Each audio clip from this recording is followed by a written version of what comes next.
In Austin, I'm Mark Mullins. Well, your drive through Austin may soon get a little easier. City Council is considering an $11 million plan to improve vehicle detection at traffic signals. Adam Bennett shows us how they're hoping to speed up your commute. Okay, we've all been there, right? You have somewhere to be, but you are stuck at the red light and it just will not change. Well, soon, the city could approve new technology that may help speed up that transition to green. People love Austin, but sometimes they see red trying to get around. It really depends on where you're at, but down here, it's a little rough. Driving is crazy in Austin. Yeah, it takes a while to get places, but I came from LA, so nothing is as bad as that. Wait to cross Congress at James. Then there's the wait on 2 feet. I mean, it takes a while sometimes, but not a huge deal. In Chicago, we have different timers, and so there's a district that has a lot of seniors, and the timer is so quick, and the poor person's walking with a walker that ain't get across. This seems pretty reasonable. Now, Austin City Council is looking to make the journey better for drivers, pedestrians, cyclists, and buses. On Thursday, members could vote on the vehicle detection project. City staff says the nearly $11 million effort would install and integrate advanced technology to detect vehicles at traffic signals. The goal, they say, quote, improve reliability, safety analytics, and real-time signal responsiveness for all road users. I mean, would it speed up the process? That's the idea. Yeah, that sounds great then. Yeah, I would totally support that. I think that's a wonderful idea. I wish we had that. The upgrades would happen across all city council districts in Austin. City staff would monitor and maintain the new system remotely from the city's Mobility Management Center to boost traffic efficiency. The walk sign is on to cross Congress at James. Moving you forward sooner to your destination while making the journey a little easier to love. Adam Bennett, KVUE News. Well, the city would chip in about $2.5 million for the project. That's about a fifth of its total cost. The rest would come from federal funding. An upgraded baggage handling system is up and running at Austin's airport. City leaders and airport administrators gave us a behind-the-scenes look at this high-tech system. It moves checked luggage from the check-in counter through security screening and to the planes. It's able to process 4,000 bags an hour, which officials say will make the airport more efficient. It's 1.5 miles of conveyor belts that are capable of processing more than twice the number of bags as they could process before. That is fantastic. It is a remarkable upgrade that will keep our airport running smoothly and as our region continues to grow. Airport officials say they were able to complete this project ahead of schedule and on budget. Crews broke ground on it in 2022. The city of Round Rock is moving forward with some major planning, infrastructure, and economic development projects. That's according to Mayor Craig Morgan. Mayor Morgan says Fire Station number 10 is under construction, and he's looking forward to the completion of other projects like the widening of Gaddis School Road and Old Settlers Boulevard. Adding those long-term investments are critical as the city's population continues to grow. Round Rock is also expanding its water supply, a project that aims to increase the amount of water by 20 million gallons per day by the year 2027. Another big development project could be coming to downtown Austin. The Greater Austin YMCA is launching plans to change the Town Lake location into an area with housing, businesses, and more.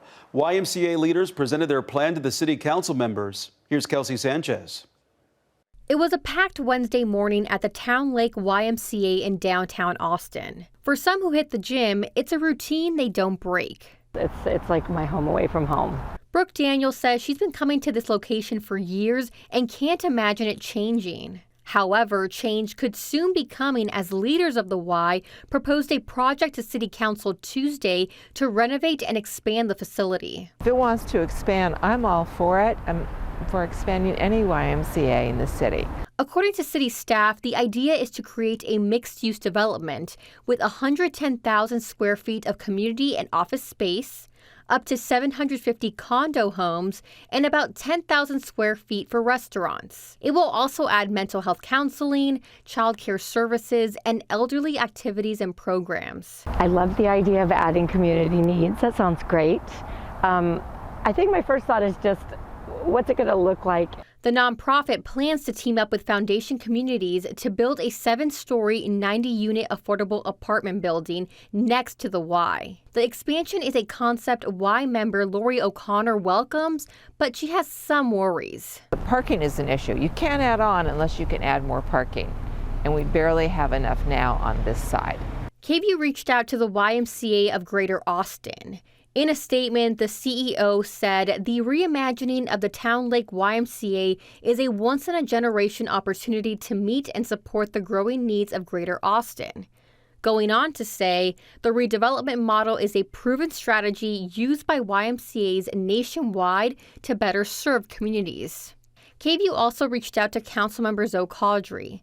This location is in his district. He called the renovation a very promising project and says he looks forward to talking with leaders and Austinites to make sure everything is up to par before anything is final. Now, this plan still needs approval from city council members. YMCA leaders say the plan is to keep the facility open during the redevelopment process. Another Austin holiday tradition is lighting up the night. The 61st annual Austin Trail of Lights kicked off Wednesday at Zilker Park. People can walk through more than 2 million lights, 96 light-up trees, and 70 different displays. You can also take a stroll for yourself any night of the week through December 23rd. Most evenings require a paid ticket. Those are the headlines in Austin. I'm Mark Mullins. I'm Chris Lawrence in Dallas with your headlines from North Texas.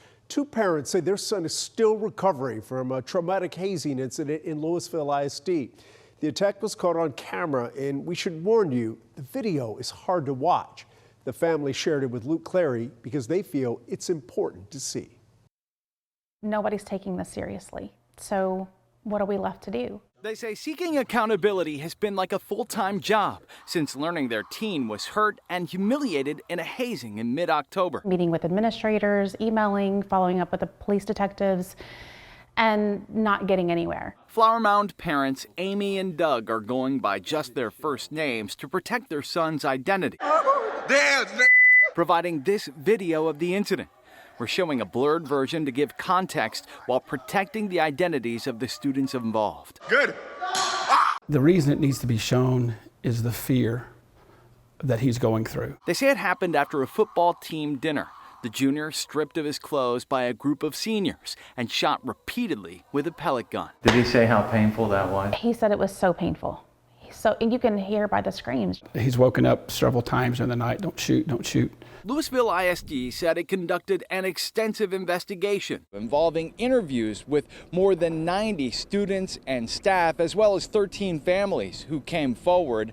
The district says it did not find evidence of systemic hazing, but it did find a history of hazing incidents among a small group of student athletes. It said appropriate disciplinary action was taken, but did not say what that was, citing federal privacy laws.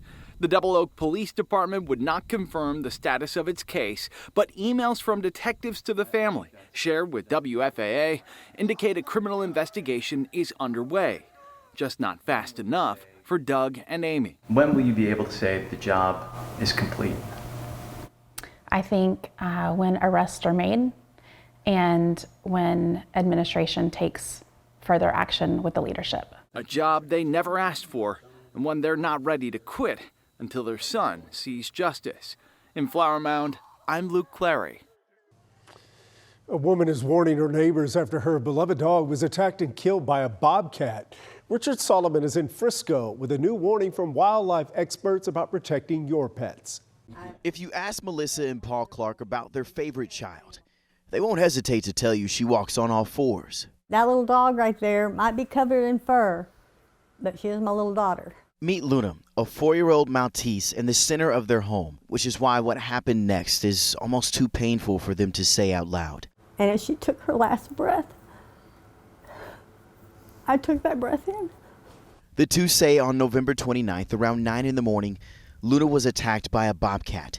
Melissa was just feet away from her in the backyard when it happened. The bobcat jumps on the fence, then jumps in a tree and goes up. With Luna in her mouth.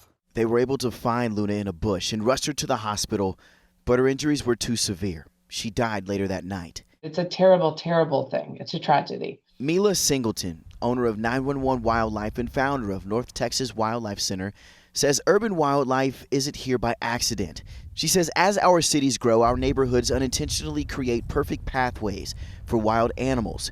Take this video, for example, of 2 bobcats in the same neighborhood.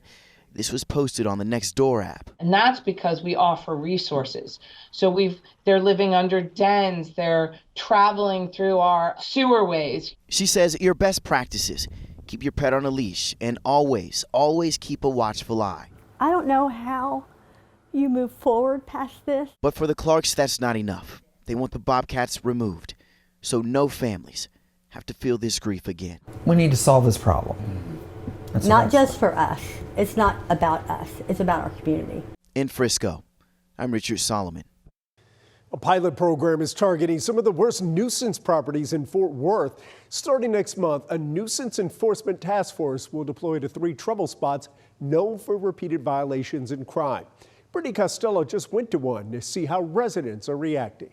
There are neighborhoods in Fort Worth that have a bad reputation. You've got crime in this area altogether. It's not just us. Property manager Belinda Christina Cantu knows Sandy Oaks is on that list. We've came a long way. After 2 shootings last year and hundreds more calls for service, the complex made its way on another list. When you have these nuisance properties, it affects everyone's way of life. My kids can't play outside anymore. I don't feel comfortable walking my dog. Sandy Oaks is one of 3 target properties Brian Doherty says will be part of a new pilot program for a code enforcement crackdown. Very often at these properties, you'll have a lot of crime. It's located at this one address, inevitably bleeds into the neighborhoods, and that's where you get your complaints. It's called the Nuisance Enforcement Task Force. Code enforcement will work with police and fire to force property owners to clean up. We've got armed security guard. We've fixed our gates. We've got our lights. It's cleaning up. It's getting better. I know it is. Which is more than Scott Dyson says he's seen across the street from his business. Competition music. The issues are drugs and prostitution, mainly. The Eco Motel on Lancaster is another property on the city's repeat offender list. We haven't heard back from the owner. The city flagged it for having close to 500 calls for service in less than 2 years. They leave me alone for the most part, but it's semi-thorn in my side, but hurts business a little bit. The pilot program starts in January. It will go for 6 months. The city will be tracking everything from compliance to costs. They will then go back to City Council to talk about what this effort could look like in the future. They also plan on creating a database so people can track their progress. In Fort Worth, I'm Brittany Costello. You may know Scott Hoying from the a cappella group Pentatonics, which got its start in North Texas, or his recent appearance on Dancing with the Stars. He and his husband Mark are bringing a musical edge to their new children's book. As Dia Wall discovered, it's meant to be read and sung together. Scott and Mark Hoying say they never started out to create a project this big. It was one of those things that kind of flowed and just grew as time went by. Christmas is for families. The book includes a companion song and even sheet music so families can sing along at home. We put sheet music in the back of the book so people could sing the song, and it's been a really amazing thing, and it's such a fun era of our life right now that's fun to create art and put our family in it. The couple says the story was inspired by the kind of holiday memories they hope kids will carry for a lifetime. Every song starts with a different letter, so M, Y, F, A, and then so on and so forth. So we're trying to think of another song title that started with the letter M, and the Filipino phrase in Tagalog for I love you is mahal kita. And we were like, oh my gosh, that'd be a perfect song title. So we called my parents so that they could teach Scott how to say a bunch of different Tagalog phrases. And the phone call was so cute that we started recording it, and we took pieces of that recording and then put it into the song.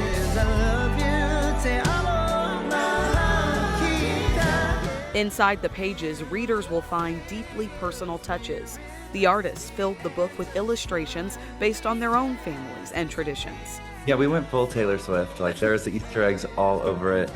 Our amazing illustrator, Steph Liu, we just sent her pictures of our wedding, pictures of our family, of memories, and we were like, just include what fits where. From their dogs to their wedding to nods to Filipino culture, the Hoyings wanted the book to reflect all kinds of families. We really wanted to show that Like a family is not always the conventional family you see, like in a movie or something. Like it can be a mom and you, a dad or two. It can be a furry friend. Your friends, your chosen family. Chosen family. And family is community and family is love. And the people who love you for who you are and you feel like are your safe place in your rock, like that's your family.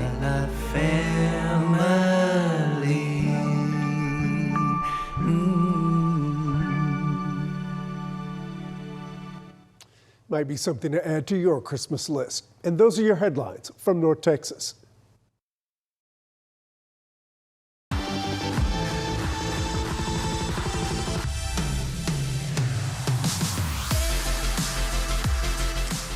Hello, it's Texas News Now weather. I'm Bill Taylor. We're at upper level winds nationwide, and you can see where the action is. It is the Great Lakes with a pretty good snow package heading into the Northeast. And that huge dip, I mean, we're not going to see much action in Texas as long as this is the case. With the jet stream energy well to the north, everything parked far from Texas, and things real quiet with a northwest flow for us. So we do have a frontal boundary or two sliding through, but it's really not going to be Arctic. As a matter of fact, we're expecting a pretty mild winter season. You consider La Nina to be warmer than average temperatures, drier than average precipitation. That's typically the impact on the southern United States, and that's what's happening so far this December, and we're moving into the middle part of the month. Notice that all the cold air will stay positioned to the north too. As long as that jet stream stays well north and doesn't take any farther dips to the south, the polar vortexes will all stay to our north. There's it. Polar vortices, I guess, right? Good pocket of real cold air heading in over the weekend. Look at Minneapolis, will be well below 0, and then even over to Buffalo, New York for 18, Chicago at 3. Those are shoe sizes. Those aren't temperatures. Ouch. All right, that's why we're in Texas, right? All right, let's take a look. Again, you can see most of the action is going to stay to the north. We got some pretty good dry air building across most of Texas. Water vapor always showing us that just perfectly. You get a little bit closer and you'll see a little bit more cloud cover and some energy up across North Texas. But once you get into, say, San Angelo and work yourself south to Del Rio and down to Brownsville, it's a real dry mid and upper level weather pattern. But as I mentioned, we do have a couple of fronts to talk about with a chance of rain coming in on mainly Sunday into Sunday night. That's going to be a front that spawns a few showers mainly across southeast Texas. Here we go into Saturday night and maybe a few light rain showers, really East Texas here, but we're expecting a broken line to develop along this weak frontal boundary that slides through South Texas with a few showers, and then say by Sunday afternoon pushes any precipitation left into deep South Texas and the Rio Grande. We might stay with some cloud cover, a bit of that overrunning setup, maybe a little bit of light drizzle, but then here comes the next disturbance that has a little bit more rain coverage available. I mean, we're going from the Rio Grande and Laredo right through San Antonio up I-35 to North Texas on Tuesday morning with decent coverage on rain.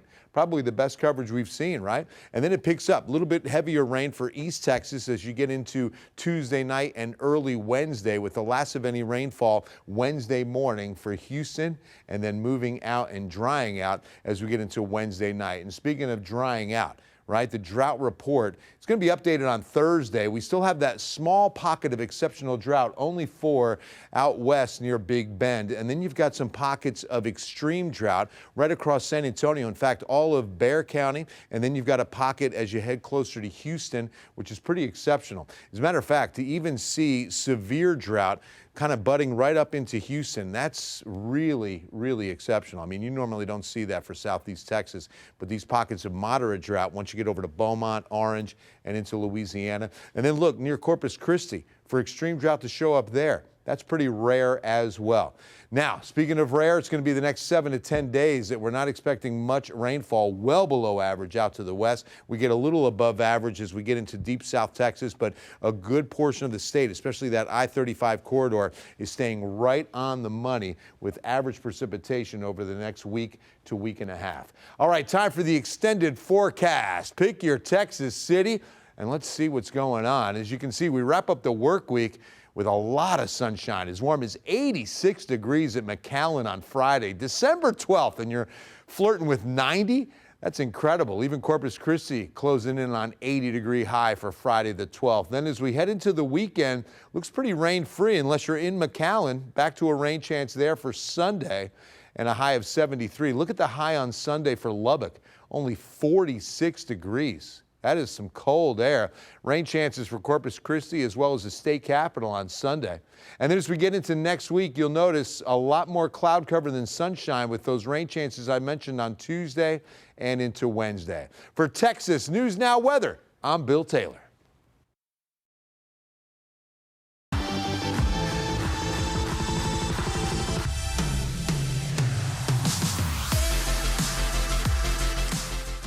Let's take a look at today's headlines from Houston. I'm Ron Trevino. We begin with a KHOU 11 Investigates exclusive interview about a case that made headlines around the world.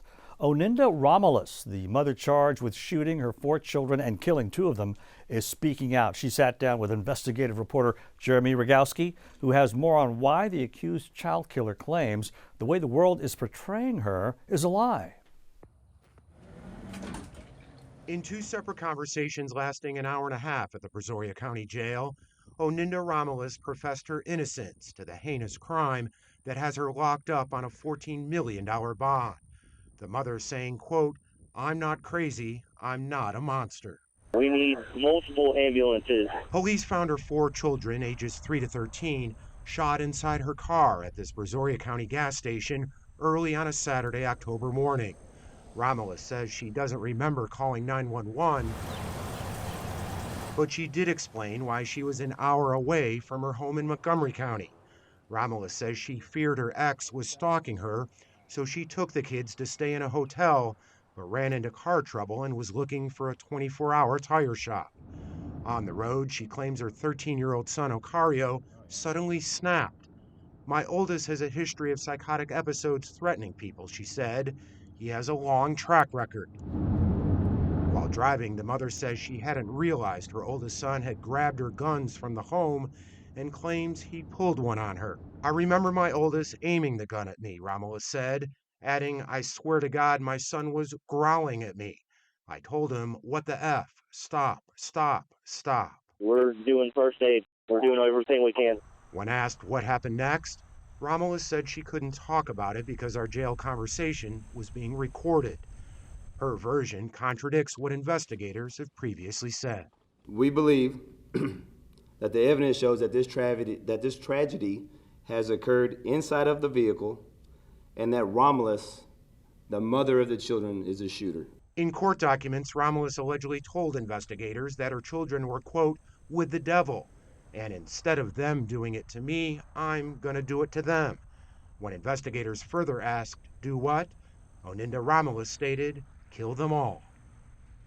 Jeremy Rogowski reporting. The lead investigator spoke with Jeremy about what Romulus had to say. She had no comment, while the criminal defense attorney for Romulus had no comment about the facts of the case. City Council members are responding to safety concerns we first uncovered regarding pedicab operators. Operators are asking the city to step in before the next Rodeo Houston. Cheryl Mercedes was at City Hall this week, has the update. Pedicab operators took turns echoing the safety issues KHOU 11 Investigates first exposed outside NRG Stadium, warning the problem is growing. Some of these bikes have no brakes, no lights, or no safety belts as well. They say out-of-town operators are breaking the laws, rolling into town, chasing quick cash. Meanwhile, those of us who call Houston home, who follow the rules and who invest in community year-round, are finding it increasingly difficult to operate safely. Council members Abby Kamen and Edward Pollard agreed the safety concerns are valid and need to be addressed. Those residents that may be riding in that are not protected. Right.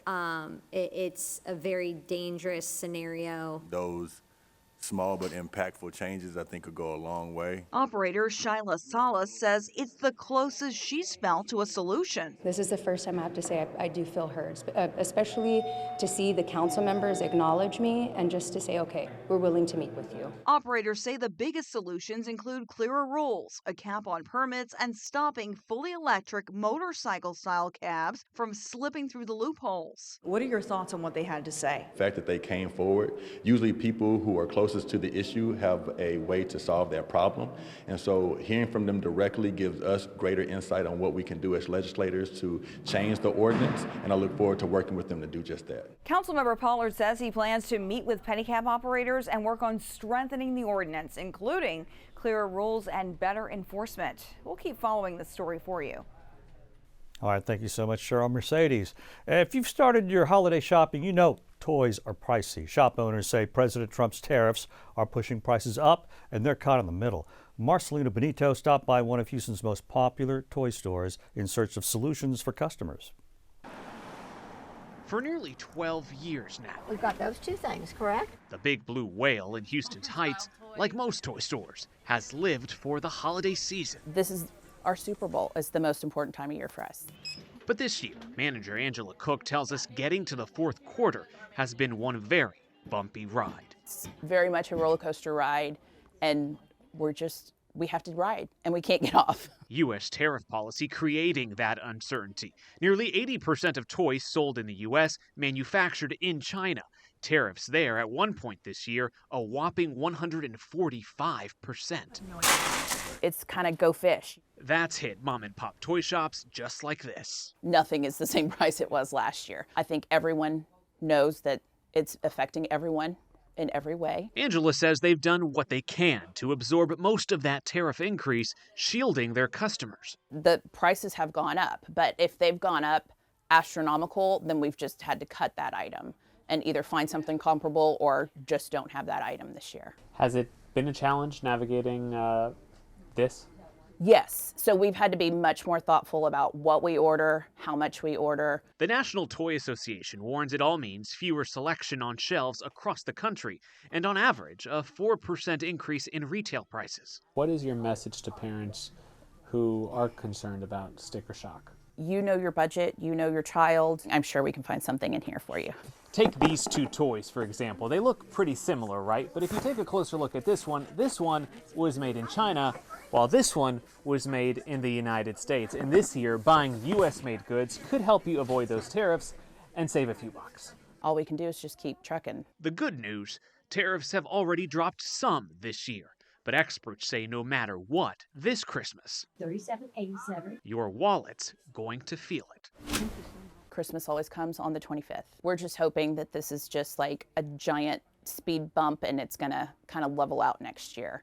But listen to this. Despite those price increases, parents were still shopping. Check this out. This year, the National Retail Federation expects holiday spending to top $1 trillion for the first time, with the average shopper spending $890. We have a lot of tips on how to save this holiday season on KHOU.com right now. Back to you.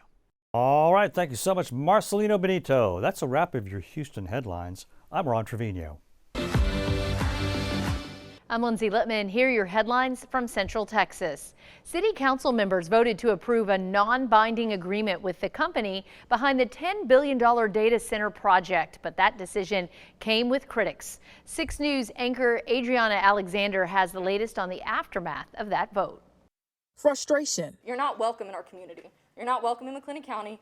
We don't want your projects. We don't want your AI data centers. Disagreement. For this one data center, we're looking at 7 to 10 times consumption on an annual basis of the entirety of McLennan County. As all but one Lacey Lakeview council member voted to approve a non-binding agreement to continue negotiations on a proposed $10 billion data center. The vote came before residents could make public comments. The cons are unknown. That's why we are afraid. I care about our air quality because whatever happens over there is coming this way too. They're not going to stop at Katy Road. They're not going to stop at Ross Lane. They're coming here. The council meeting was over capacity, with people voicing their concerns over 520 acres of Lacey Lakeview land becoming a hub for a list of concerns. The company, Infrakey DC Parks, approached Lacey Lakeview with the opportunity. This is innovative stuff, what we have come up in McLennan County with the Lacey Lakeview partnership. That is the whole purpose of trying to see, can we use the wastewater? Not only this one, we're going to be working with the neighboring areas right there. And City Mayor Charles Wilson said the funds from the data center could be used to improve the city's infrastructure. I don't know if I have 5 years. I know I don't have 10. and I'm expected to find a solution for my people. So ruin another life for your solution. And that is the context in which we came in contact with Infrared. They were looking for effluent. They heard we had a sewer problem. I would hope that our council members would do the same kind of research, because these are large decisions that are going to be made that will impact you and your family members as well. And that was Adriana Alexander reporting. In more Central Texas news, a Harker Heights resident thought she was taking advantage of a banking promotion, but one mistake led to her being out of thousands of dollars. Sydney Walker reached out to the bank to get action. An extra $1,000 is always a nice bonus. I thought, hey, that's pretty good to do. Josephine Farthing set up direct deposit with Chase Bank to a new checking and savings account. They would give you a $1,000 bonus. Money sent to the accounts. Checking account, $300 a month. The savings account, $3,000 a month. Without a thought. Never checked anything. I just did my direct deposit, and I could see from my paycheck that, yes, the money was going to Chase. After 3 months, Farthing went to withdraw her thousands of dollars. They found my checking account. And I said, well, where's the money for the savings account? That should be about $9,000 by now. It was gone. And they said, I'm sorry, we can't find it. Chase couldn't find any other accounts under her name. Of course, I go into panic mode. She called the Office of Personnel Management. They said, this account number belongs to someone else. A simple mistake. I'm sorry, I made a mistake. And they said, yes, you transposed numbers. Cost her thousands. I said, well, you know, that's too bad. I want my money back. The mistyped routing number was depositing money to a company. Chase told Farthing they'd contact the company, but the next day they hadn't been able to get in touch. That's not right. Are they keeping my money? The direct deposit still continued. It came up to $12,000. And Chase told Farthing she would have to subpoena them to find out the company's name. Without the name, she can't sue them in small claims court. I can't sleep. I haven't been able to eat. My stomach is constantly upset. I reversed 2 numbers. For just one mistake. My money, my hard-earned 41 years with the government, Vietnam vet. Well, not all hope is lost. In a statement, a Chase Bank spokesperson told us, we're actively working with Ms. Farthing and the recipient to recover her funds. Those are your headlines from Central Texas. Hi, I'm Leslie Adamy in Corpus Christi, and here's a look at some of what's happening here in South Texas. In Ingleside, a long-idled refinery site is finally getting some new life. City leaders have signed off on the transformation, and the heavy equipment is already moving in. Michael Gibson has those details. Here in Ingleside, workers are already busy clearing this land for a huge oil storage facility that's going to go right here on this spot. Chainsaws were buzzing today at Avenue B and 8th Street in Ingleside. Crews were cutting down decades-old brush as they opened up roughly 200 acres for a brand new oil storage hub. The project, a 20 million barrel storage facility, will be built in phases over the next 5 to 7 years by Ken Berry's Port of Texas company.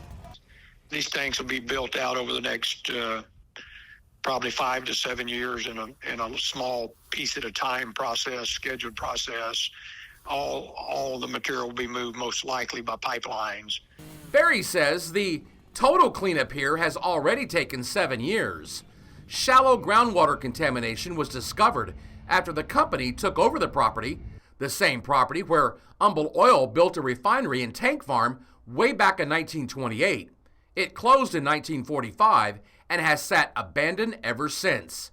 These black and white images of that refinery show Ingleside's early industrial boom, a boom now getting a very 21st century reboot. Our area is short of storage tankage, and there in Ingleside, it's a unique location. All of the crude oil pipelines from the Permian, from West Texas, from the Eagle Ford, they all come through that site. The new tanks will be neighbors to Ingleside High School and several nearby homes, including Joyce Shaler's. We asked her if she's worried about having millions of barrels of oil right next door. No, I'm not concerned. We need it, obviously. So why not? Ingleside's safety requirements are locked in, And city leaders say the payoff is going to be big. More tax revenue, lower bills, and new jobs. For a property that once sat contaminated and forgotten, it's now set for a major comeback. From Ingleside, Michael Gibson, 3 News. And Nueces County commissioners are taking a step toward long overdue upgrades in local colonias. Art Natalia Osuna spoke with county leaders about their bid for a Texas Fund construction grant, money that could bring in up to $1 million to help jumpstart those improvements. For colonias across Nueces County, public improvements are a need, but one that many times is out of reach. So each of these has little drain holes that are drilled into place. Samuel Arredondo with Bongo Construction. There's a lot of obstacles, water wells, water lines, if the property is big enough for the system. Has been working with Nueces County commissioners to bring new wastewater lines to homes in the Driscoll area. We do a 3-foot high, we're well above the flood zone, and so owners with new systems won't ever have to worry about it. If they're in a flood zone, that their alarm system will ever go out. And after approving the submission of a 2026 Colonia Fund construction program application, county leaders hope more colonias will also get help. Specialty items. Commissioner Joe A. Gonzalez is one of those spearheading the effort. You have an overflows of the system and it goes into the creeks. That's a problem. When you got the Petronila Creek, the Oso Creek, it all wind up where? At the bay. And the benefits go beyond environmental. This is a win situation for the port, a win situation for the city, a win situation for the county, and for the community too, for the people that get those septic systems. Commissioner John Mares agrees, saying the impact this grant could bring to colonias across the county is huge. We've already been allocated funding from the state for colonias, but this takes it to another level. For years, we as a county have not been able to tackle issues as far as infrastructure improvements overall. But that could soon change. It will be focusing on water. We know that a lot of communities or individual households are struggling with the issue of well water versus connecting to a water system. Obviously, wastewater is a big issue, although most in that part connect to septic systems, and then the road improvements. Samuel says he hopes this will be the first stepping stone to a better life for Colonia dwellers. Some flood and drainage repairs out in these colonials would help out a lot. And that was our Natalia Osuna reporting there. And that's a quick look at some of what's happening here in South Texas.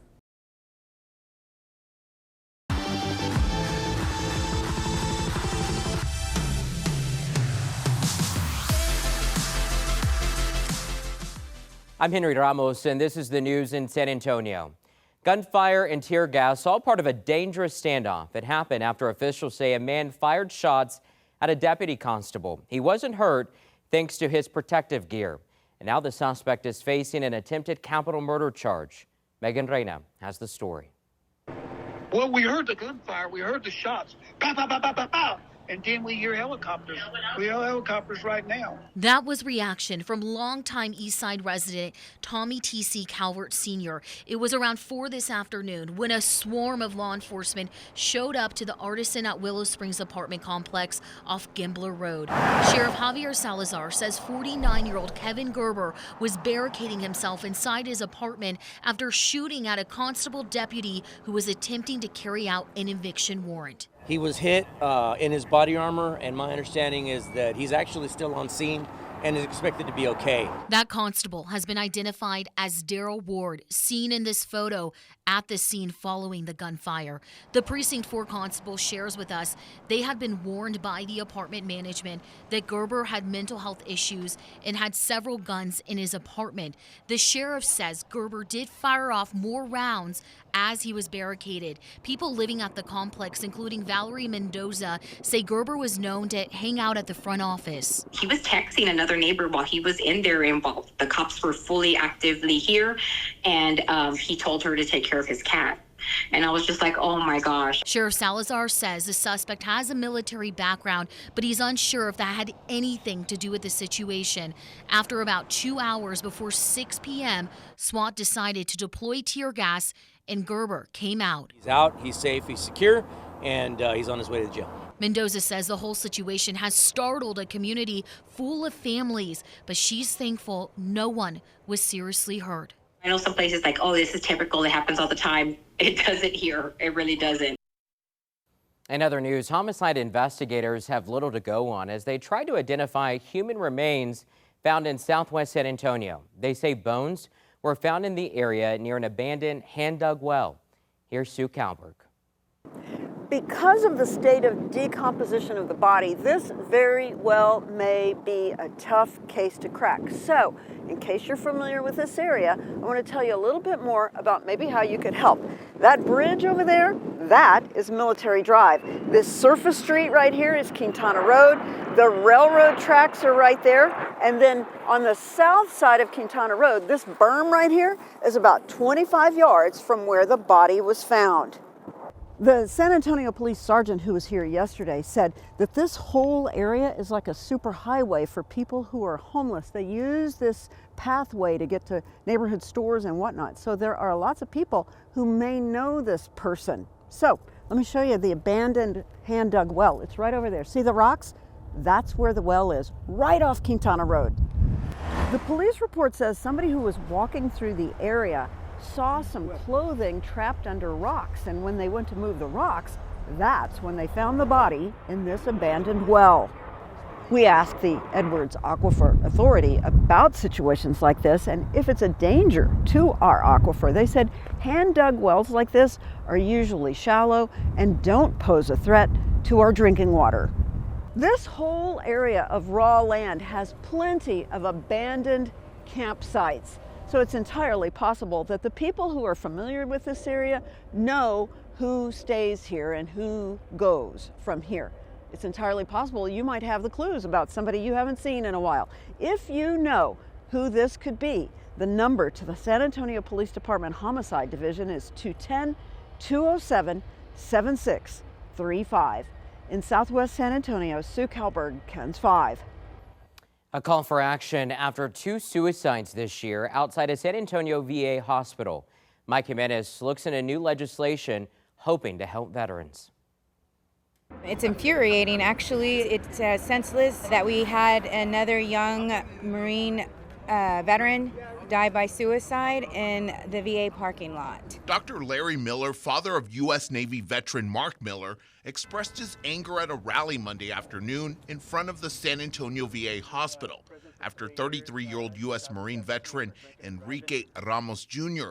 took his life this past Thursday afternoon in the parking lot of the Audie Murphy Memorial Veteran Hospital. According to a GoFundMe, Ramos suffered from psychological and physical problems that forced him to retire early. Ramos's death stirred up emotions for Dr. Miller, whose son Mark took his life at the VA hospital in April. It renewed my pain. It brought all this back to my memory, and it made me even more determined to do something about it. Miller says after his son's suicide, he made a lot of noise, even traveling to Washington, D.C., hoping to make change. We're here to continue to make noise and continue making noise until real action is taken. Monday, Congressman Tony Gonzalez introduced the VA Zero Suicide Demonstration Project Act to end veteran suicide and increase access to VA mental health resources, which aims to improve veteran safety and suicide care by implementing curriculum at 5 VA medical centers across the country. Legislators say the bill will strengthen mental health care, work to end veteran suicide, and improve veteran care overall. The problem is, if the system is broken, they go in for mental health, and instead of addressing the issues, they just give them a bunch of pills. The pills make them zombies. The best thing we could do is get rid of those pills and start treating our people like human beings, like the veterans that they are, instead of lab rats. Mike Jimenez, KENS 5. And really important here, if you know someone who is struggling with mental health, you can call the 24/7 Suicide and Crisis Lifeline at 988. The Spurs tipped off the holiday season alongside Methodist Healthcare Ministries. Methodist Healthcare Ministries of South Texas, Methodist Healthcare, and the Spurs spreading holiday cheer. They also gave away 150 decorated Christmas trees and holiday wreaths. The event is all about giving back and hopes to take away stress from families. The 13th year that we're doing this Christmas tree giveaway event. Our Methodist Healthcare Hospital partners decorate these beautiful Christmas trees that you see, and they have a contest. And once they've been decorated, they bring them over here to Methodist Healthcare Ministries so we can spread the Christmas joy and give these trees away to families that could use some extra Christmas cheer. Organizers say at the heart of the holiday season is to serve others and our community. And that is the news in San Antonio. Here's your headlines from Southeast Texas. I'm Mark Armstrong. Southeast Texas mourning the loss of legendary head coach Dan Hooks. West Orange Stark's all-time leader in wins led the Mustangs to several state championships. His impact was felt well beyond the football field. Hooks coached the Mustangs for 29 years, leading them to 17 district titles. He also led them to 2 state championship victories in '86 and '87. Hooks joined other Texas high school football legends in the Southeast Texas Coaches Association Hall of Fame and the Greater Houston Football Coaches Association Hall of Fame. He coached several players who went on to become big names in the NFL, including Kevin Smith, Chris Cole, and Earl Thomas. Back in 2006, West Orange Stark changed the name of its football stadium to the Dan R. Hooks Stadium in his honor.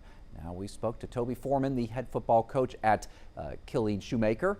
He used to work as West Orange Stark's offensive coordinator. Foreman says that he knew Hooks his whole life, saying, quote, "Coach Hooks was always a player's coach. We all loved him, and I would not be where I am without him. He took me under his wing." West Orange Cove CISD Superintendent Dr. Alicia Segui also releasing a statement saying, quote, "He was a leader on and off the field who impacted the lives of many students at West Orange Cove CISD and the greater Orange community. Our heartfelt condolences and prayers, they go out to his family and friends." Now, Earl Thomas is also sharing his condolences, saying, quote, "Coach Hooks will always be in our hearts." Coach Hooks was 87 years old. We're hearing from the loved ones of 2 people killed in a crash on Interstate 10 Monday near the Goodyear plant in Jefferson County. The families of Alexandria Jones and Cameron Gerard, they are heartbroken over their loss. Their parents say that they were very close friends who were on their way back from Houston when they were killed. 12 News reporter Ebony Coleman has more on how they are being remembered. She trusted him, and she would have been with him if she didn't. So, that's one of those things where it's 2 important lives that are no longer here, and that's all that matters to us. Alexandria Jones and Cameron Gerard were killed in a crash on I-10 near Boyd Road. She was right there.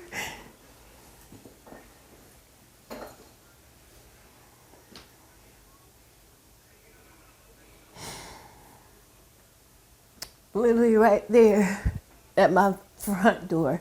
Sylvia Brightson, Jones's mother, tells us the 33-year-old was on her way back to Beaumont after networking in Houston. Brightson says the mother of 4 was an aspiring actress and model. She did a couple of local movies. One was called Who Got the Bag, and she was doing a couple of reality shows. She was aspiring to do something great in her life. Troopers say Gerard failed to make a lane change and hit a water-filled barrier, then a concrete barrier.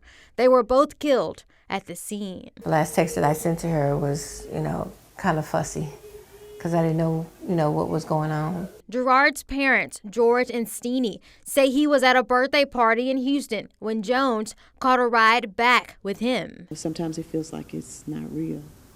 And then other times, something will happen and you realize he's not here, and then the tears come. They describe him as a hard worker, from his family business to his job as a correctional officer in the Jefferson County Jail. He made an impact on everybody that he worked with. Yes. He was just a good person all around.